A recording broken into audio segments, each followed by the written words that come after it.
Operation راہ راست ہم نے پھر کیا 2009 میں سوات میں ملکڑ میں، وہ بھی ایک بڑی نقل مکانی تھی جو سوات میں ہوئی تھی، مگر وہ 2009 میں تھی۔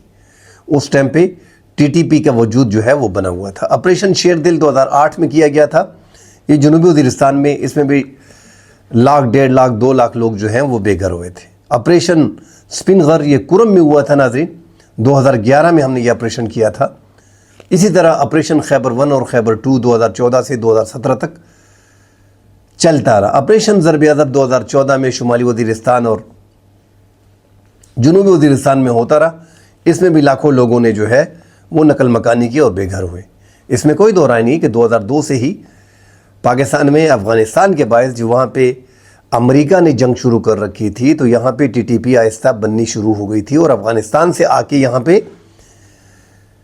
ہمارے قبائل میں جو ہے وہ بسنے لگے تھے۔ بہرحال ہماری اپنی اس ٹائم کی جو ہماری سیکرٹ ایجنسیاں ہیں، جو ہماری ملٹری اسٹیبلشمنٹ ہے، جو ہماری سرکار تھی، ان کی غلطیاں کہہ لیں، ان کی من مرضی سے امریکہ کے خلاف جو ہے وہ ان کو تیار کیا گیا تھا۔ بہرحال اس ڈیٹیل میں جانا نہیں جاتا۔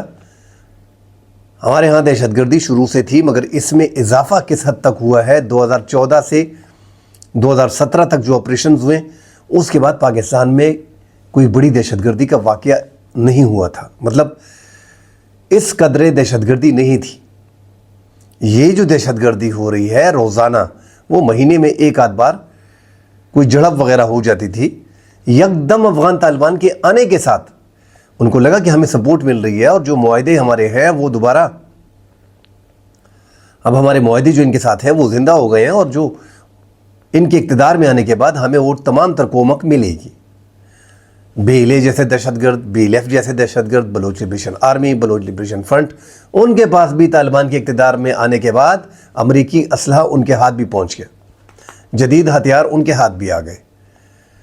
تو پھر انہوں نے بلوچستان میں اور خیبر پختونخوا میں اسپیشلی اپنے شدت پسند جو ٹی ٹی پی کے ہیں اور اپنے افغان کو اکٹھا کر کے، جو وہاں پہ پراکسی وار میں امریکہ کے خلاف لڑتے رہے، یہاں پہ آتے رہے، کورم میں آتے رہے، ان سب کو اکٹھا کر کے پاکستان پہ چھوڑ دیا، جن میں زیادہ افغان شہری بھی ہیں۔ اور ٹی ٹی پی تو شروع سے ہی پاکستان کے خلاف ہو گئی ہے۔ حالانکہ پاکستان نے جو مدد فراہم کی تھی، اس کا مطلب یہی تھا کہ امریکہ اور نیٹو ادھر ہیں تو ٹھیک ہے، یہ جہاد ہے، آپ لگے رہیں۔ امریکہ اور نیٹو چلے گئے تو ٹی ٹی پی کا اب یہ بہانہ بھی ختم ہو گیا کہ یہاں پہ غیر ملکی آئے تھے۔ اب تو وہ چلے گئے، اور پڑوس میں اسلامی امارات کی حکومت ہے، اور اسلامی امارات کی حکومت ہونے کے باوجود وہ اپنے بارڈر کو مینیج نہیں کر رہے، اور قصداً عملاً پاکستان کے 2 صوبوں میں انسرجنسی پیدا کر رکھی ہے۔ بہرحال یہ ایک لمبی ڈیبیٹ ہے جس پہ ہم کافی بات کر چکے ہیں۔ افغان طالبان نے ٹی ٹی پی کے خلاف انکار کر دیا، ان کے خلاف کارروائی، ان کو پناہ گاہیں دی ہیں، سب کچھ وہ مانتے ہیں۔ ان کا ایک ہی پوائنٹ ہے کہ بیٹھیں ٹی ٹی پی کے ساتھ، ہم بٹھاتے ہیں، آپ ان سے بات کریں، یہ بہترین راستہ ہے، جس سے پاکستان نے انکار کر دیا ہے۔ اور پاکستان نے وہ استنبول کے مذاکرات جو ہیں، وہ ہمارے نیشنل سیکیورٹی کے ایڈوائزر جو ISI سربراہ بھی ہیں، DG ISI عاصم ملک، وہ چھوڑ کے آ گئے ہیں۔ مذاکرات مکمل ناکام ہو گئے۔ معمولی چنگاری اگر آتی ہے، بارڈر اب وہاں پہ کشیدگی اتنی ہے کہ اب افغانستان پہ جو ہے پھر وہ کارروائی دونوں اطراف سے جو ہے وہ بھی حملے کریں گے، ہم بھی حملے کریں گے پاکستان کی طرف سے بھی، اور آخر میں نقصان جو ہے وہ زیادہ اور پھر باقاعدہ یہ ایک جنگ کی صورت اختیار کر سکتے ہیں۔ مگر ناظرین، پاکستان کو بھی بڑے ٹھنڈے دماغ سے سوچنا ہوگا۔ دہشت گردی ہمارے ہاں سالوں سال سے جاری ہے، اس میں اضافہ طالبان کے آنے کے بعد ہوا۔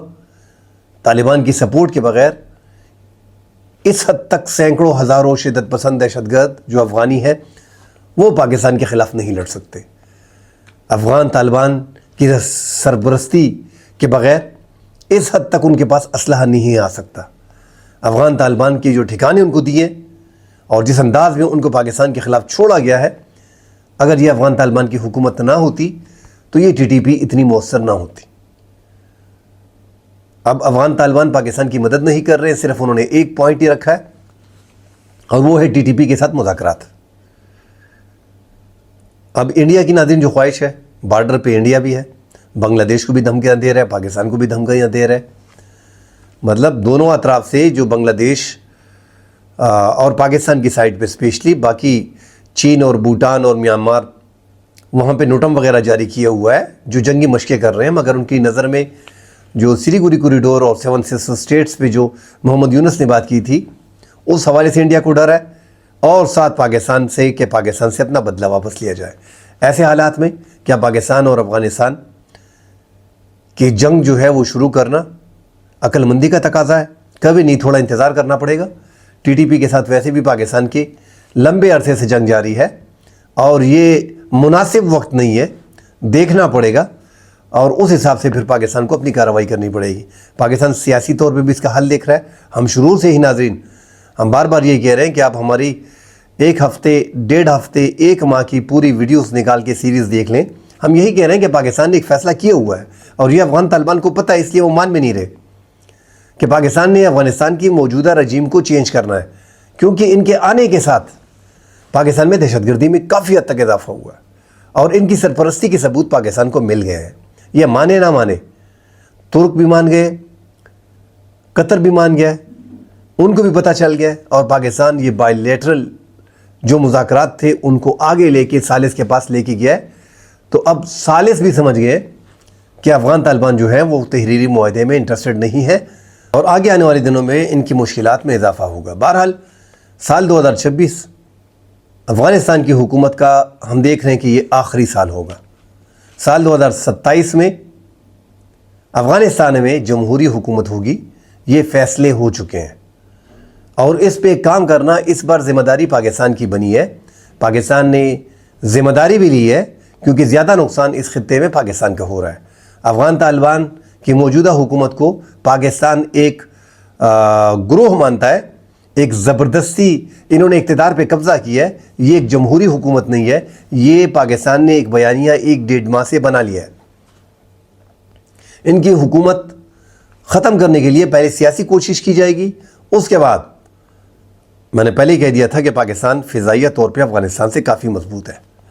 پاکستان کو پتہ ہے کہ اس بارڈر کو مزید ٹائٹ رکھنے سے یہ جو دہشت گردی جس حال میں ہو رہی ہے، تو اگر افغان طالبان بھی ان سے مل جائیں تو ویسے بھی یہ ملے ہوئے ہیں، اگر یہ 500 حملے کرتے ہیں تو 550 ہو جائیں گے، مگر ان کی حکومت ختم ہو جائے گی اور وہاں پہ جو حکومت بیٹھے گی وہ پاکستان کی من مرضی سے آئے گی، افغان عوام کی من مرضی سے آئے گی، تو طالبان کو اس طرف سے کم از کم ختم کر دیا جائے گا، ٹی ٹی پی کو اور طالبان کو۔ افغانستان میں جو ٹی ٹی پی ہے ان کے ٹھکانوں کو نشانہ پھر آسانی سے بنایا جائے گا۔ ناظرین اگلے ولاگ میں اس پہ ڈیٹیل سے بات کریں گے، 27ویں یعنی ترمیم پہ بات کرتے ہیں۔ پاکستان میں ناظرین اس ٹائم پہ اسٹیبلشمنٹ ہم جیسے ہی شروع سے کہتے آ رہے ہیں کہ پاکستان میں جمہوریت نہیں ہے، یہ صاف صاف ماننا پڑے گا۔ زیادہ دوست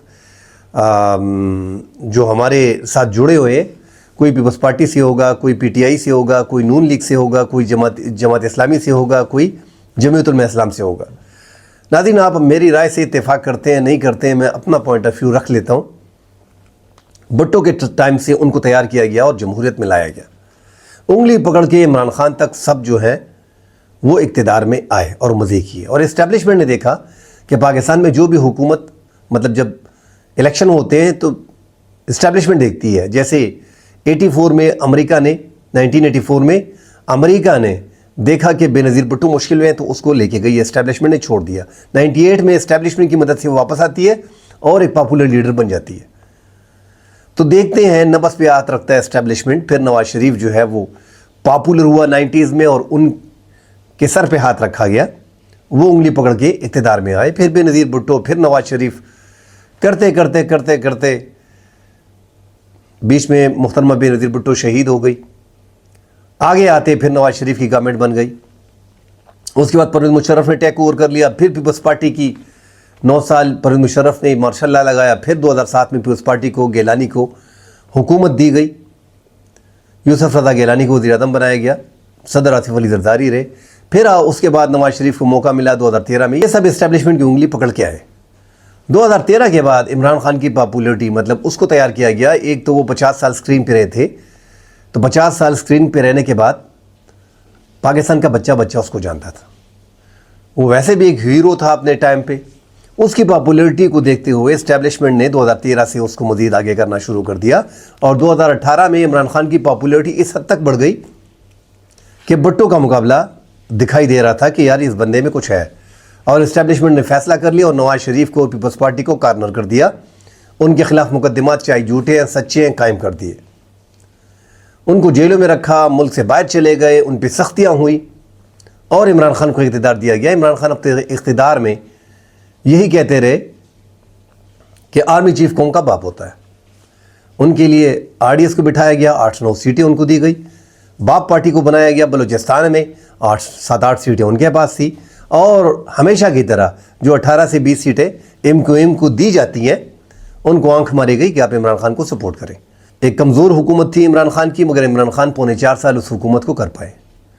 اس کے بعد دوبارہ اسٹیبلشمنٹ سے اس کا جھگڑا ہو گیا، اور اب وہ جیل میں ہے، اور موجودہ تمام تر سیاسی جماعتیں پھر اسٹیبلشمنٹ سے پیار کرنے لگی، اور اسٹیبلشمنٹ کو بھی ان پہ پیار آیا۔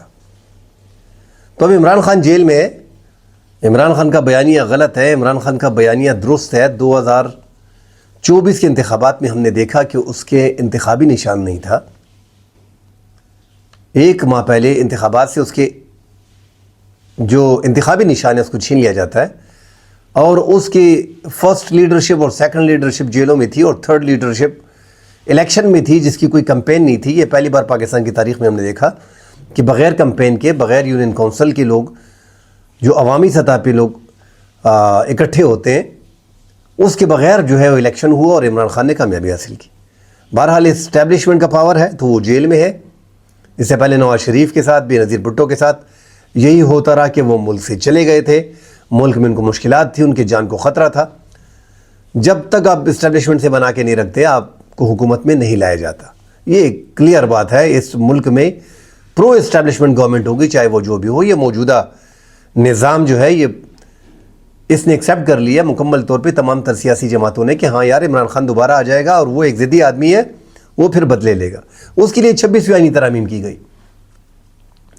26ویں آئینی ترامیم میں آئینی بینچ کو بنایا گیا سپریم کورٹ سے ہٹ کے، کیونکہ زیادہ تر ججز جو تھے، جسٹس منصور علی شاہ اور جسٹس منیب اختر، جسٹس اطہر من اللہ، اس طرح اسلام آباد ہائی کورٹ کے 5-6 ججز، لاہور ہائی کورٹ میں 3-4 ججز، تو انہوں نے دیکھا کہ یار اب حالات آئینی بینچ بنانا پڑے گا تاکہ تمام تر سیاسی مقدمات وہاں پہ جائیں۔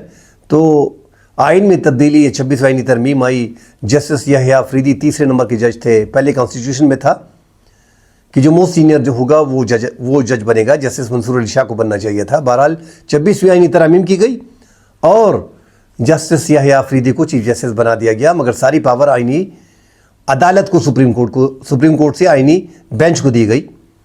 جسٹس امین الدین 6-7ویں نمبر کے جج تھے، ان کو اٹھا کے سربراہ بنا دیا گیا۔ اب ان کی ریٹائرمنٹ قریب ہے، اور موجودہ نظام کو عمران خان جتنا جیل میں ہوں گے اس کو فائدہ ہوگا۔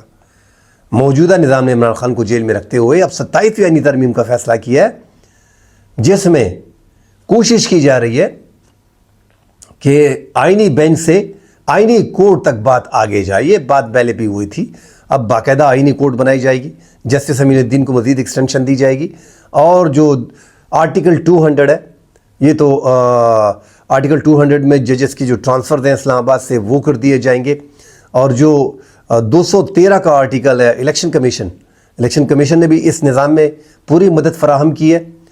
پہلے اپوزیشن اور حکومت مل کے طے کر کے اب الیکشن کمیشن کے چیئرمین کو جو ہے وہ منتخب کرتی تھی۔ اب 26ویں آئینی ترمیم کے تحت اس کا ٹائم ختم ہو گیا تھا چیف الیکشن کمشنر کا، اب چیف الیکشن کمشنر کو مزید ٹائم دیا گیا۔ یہ اب مزید آئینی ترامیم کر کے اپنے من پسند چیف الیکشن کمشنر کو بھی لا سکتے ہیں اور ان کو ٹائم بھی دے سکتے ہیں، جو ضرورت ہے موجودہ حکومت کی، چاہے وہ درست ہے چاہے وہ غلط ہے۔ موجودہ نظام نے اگر برقرار رہنا ہے تو عمران خان کو جیل میں رکھنا پڑے گا۔ موجودہ نظام اگر آگے چلنا ہے، عمران خان کے باہر نکلتے ہی اس میں کوئی دو رائے نہیں، اس نے عوام کی نبض پہ ہاتھ رکھا ہے، اس کی پاپولیٹی ہے۔ اس ٹائم پہ ایک طرف تمام تر سیاسی جماعتیں، اسٹیبلشمنٹ اور عمران خان، یہ سٹیک ہولڈر ہیں ملک کے۔ اگر ان سب کو اکٹھا بٹھا دیا جائے تو پاکستان آگے بڑا ترقی کر لے گا اگر ایک ساتھ بیٹھتے ہیں۔ بہرحال ہماری یہ انٹرنل معاملات اس حد تک خراب ہو گئے ہیں اور عمران خان پہ کوئی بھروسہ نہیں ہے۔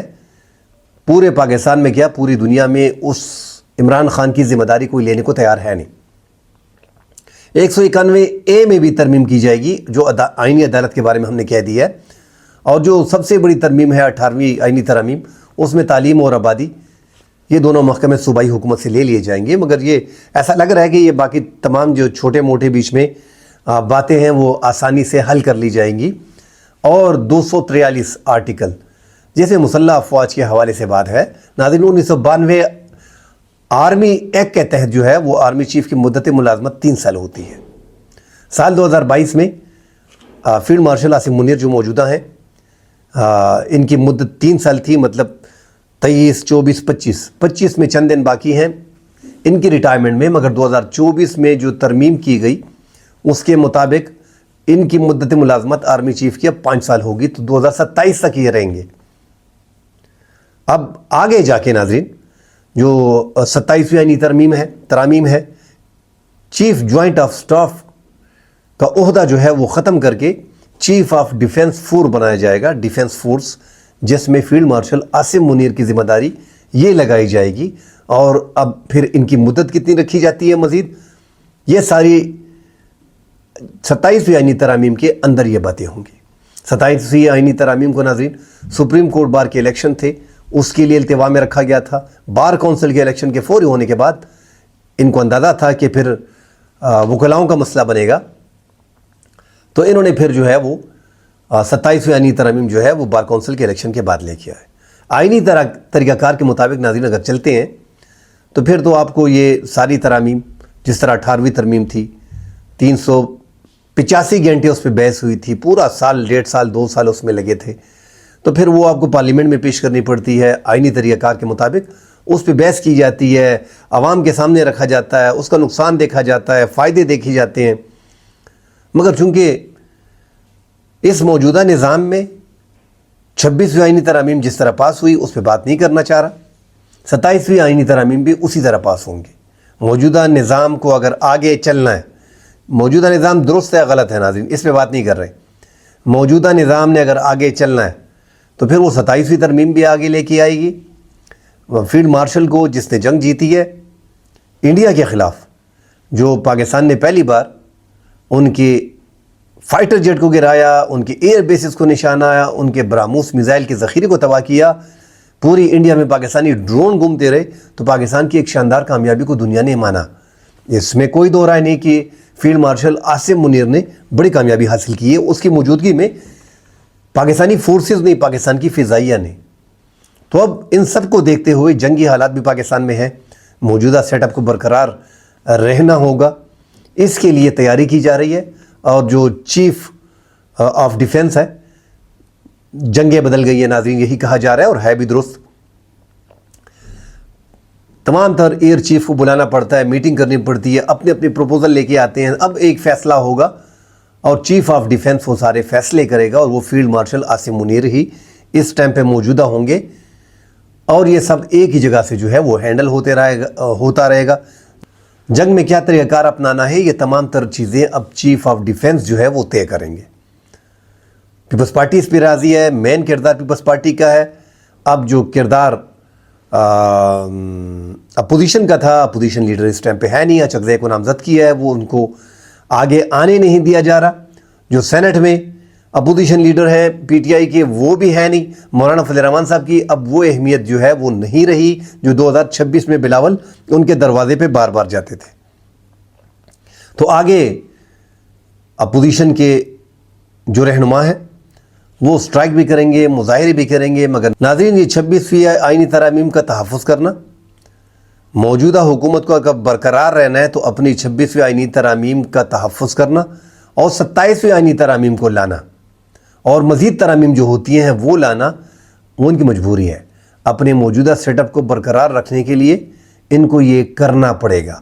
اب یہ درست ہے، یہ غلط ہے، اس میں ڈیٹیل میں جانا نہیں چاہتا، ٹائم کم ہے، لمبی بحث ہے، کبھی اگلے لمبی ڈیبیٹ میں اس پہ بات کریں گے۔ فی الحال کے لیے اجازت دیجیے، اللہ حافظ۔